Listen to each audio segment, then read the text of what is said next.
On Thursday's show, I said, we got to get out of here because I'm going to go to this court hearing for Jeremy Calvin Lawson, who is the Antifa goon who attacked our friend, independent journalist Cam Higbee. Let him go. Let him go.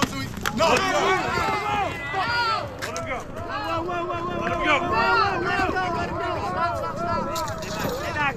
Yeah, so Cam suffered some pretty serious injuries, including a concussion over that. I mean, he was punched so hard in the helmet that there was dents and like a fist mark left in the helmet.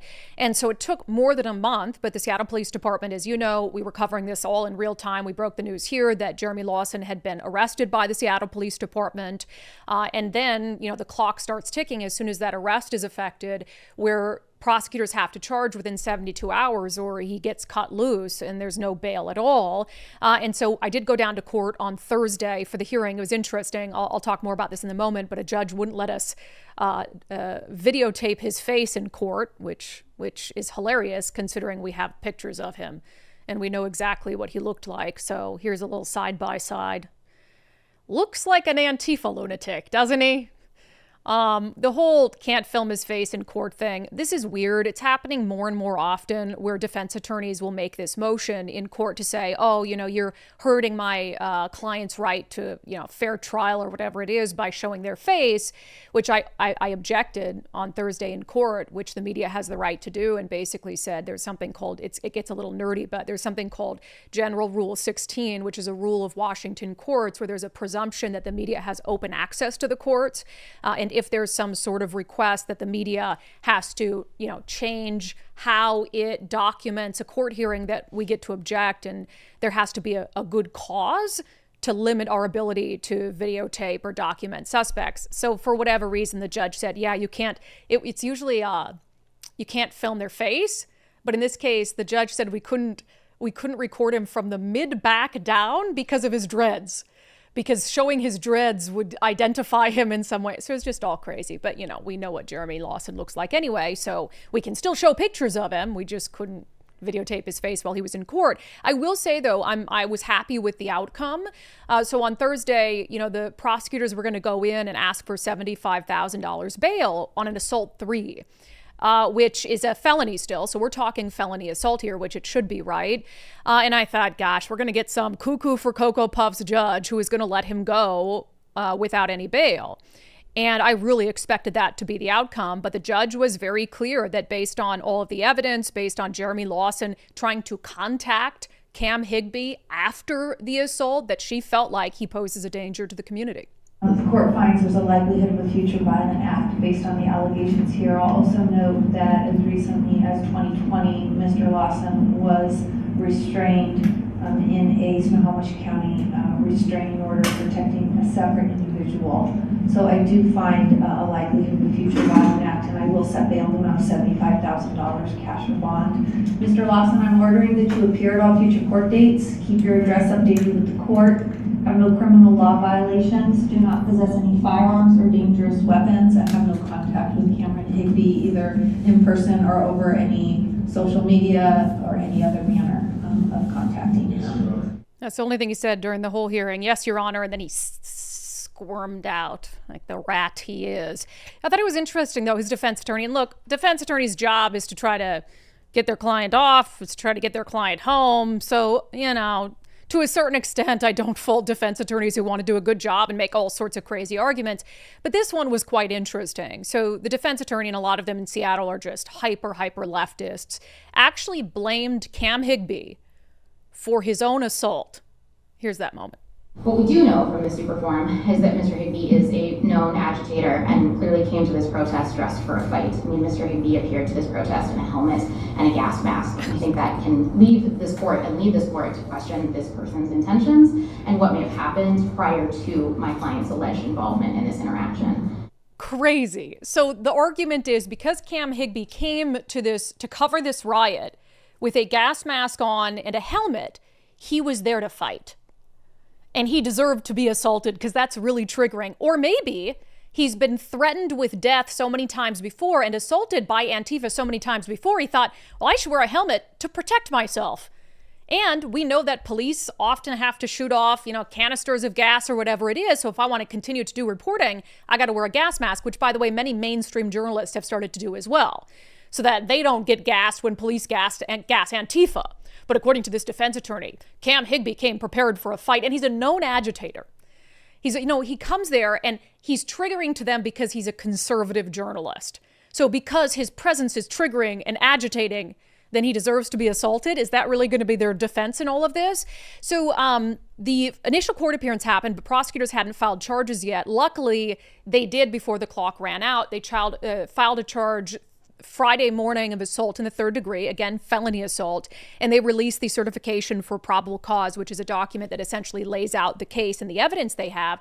Speaking of agitator and coming for a fight, one of the things that was included in the certification of probable cause is a post that purports to be from an account associated with Jeremy Calvin Lawson, where he was warning his fellow Antifa goons that Cam Higbee might be present at this riot.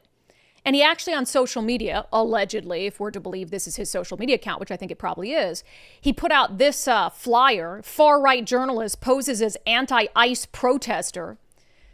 It says, Cam Higbee has been caught by comrades disguising himself as a black bloc protester in order to obtain insider footage to dox and threaten protesters' lives.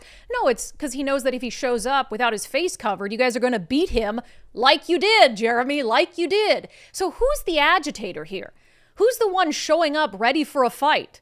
This guy's on social media putting out Cam Higbee's face, basically saying, look out for this guy. So that's in there. And then also we find out, so remember when Jeremy Lawson, his name and photo were out there as a suspect in this assault for a month. And he was out there. We got even heads up from like store clerks in Monroe, Washington saying, Jeremy Lawson's going around town telling people he didn't do this and it's a case of mistaken identity. And he was on social media, I didn't do this, blah, blah, blah. When police arrested him, he confessed. He already confessed to this crime. So, gosh, you should probably just plead out at this point. This is from the Seattle Police Report. After acknowledging his Miranda warnings, Lawson told me that he had in fact assaulted the victim, but had assaulted him only with his fists. Specifically, Lawson said, quote, I punched Cam Higbee. On the record, I did not use a weapon. When asked about the punch and any injury to his hand, Lawson told me that he knows how to punch as he practiced mixed martial arts before. So he just punches really hard. Lawson said his knuckles were a little sore after the assault. Lawson told me, quote, I really didn't think that a couple of effing bare knuckle shots to the head at a protest after being antagonized all night was going to come down to all of this. Lawson admitted to losing his temper when he struck the victim. So not only does he confess to police that he launched, quote, a couple of effing bare knuckle shots to the head, but that he punched Cam Higbee so hard, his fists hurt after the fact. I imagine because you left indents on the helmet Cam Higbee was wearing. And of course, one of the allegations that rises this to the level of a felony is that Jeremy Lawson was using these gloves that actually have little pieces of metal in them. And so that's why he was able to dent a metal helmet. And the police lay out in this court document the pictures of the gloves, what they look like. And you can kind of see it's like a very raised knuckle on the glove. And so it seems very likely, given the preponderance of evidence, that he did in fact use a weapon. And that is gloves filled with little tiny, basically the equivalent of like bird shot, little metal pellets. So anyway, the dude confessed, bro, you're going to jail, hopefully for at least a couple months. People ask me what I think the most likely outcome here is. And let me just also say, yes, I'm focusing a lot on this case because it's bigger than just Cam Higbee. It's bigger than just this one Antifa goon. Over 15 years covering far left extremism in Seattle as a mainstream journalist, I've been assaulted numerous times, and including recently, a month ago, covering an anti-ICE protest down in Tukwila. I have watched many a mainstream journalist, be it a Seattle Times, King 5, my old colleagues at Fox 13, be assaulted by Antifa.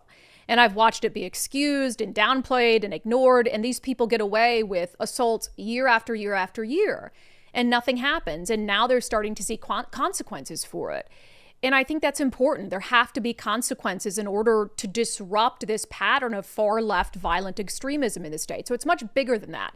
And it's much bigger than Washington. The same is true in Portland. The same is true in California. Luckily, we're seeing the feds come in and charge a lot of these asshats federally, which federal prison time hits hard, okay? Federal prison time will hit hard. Much harder than spending a few months in the King County jail. So this is a state charge. My my guess here is actually that prosecutors are going to amend the charge up to assault in the second degree. They're waiting for some more medical records about Cam Higbee's, the extent of his injuries. So I think they're going to end up prosecuting him on assault 2 and then offering him a plea on assault 3. And I think he will spend a couple months in jail, or he'll get credit for time served if he hasn't made the $75,000 bail. Because I checked yesterday and he was still in the King County jail, so he hadn't been able to cough up $7,500 cash to be able to get out.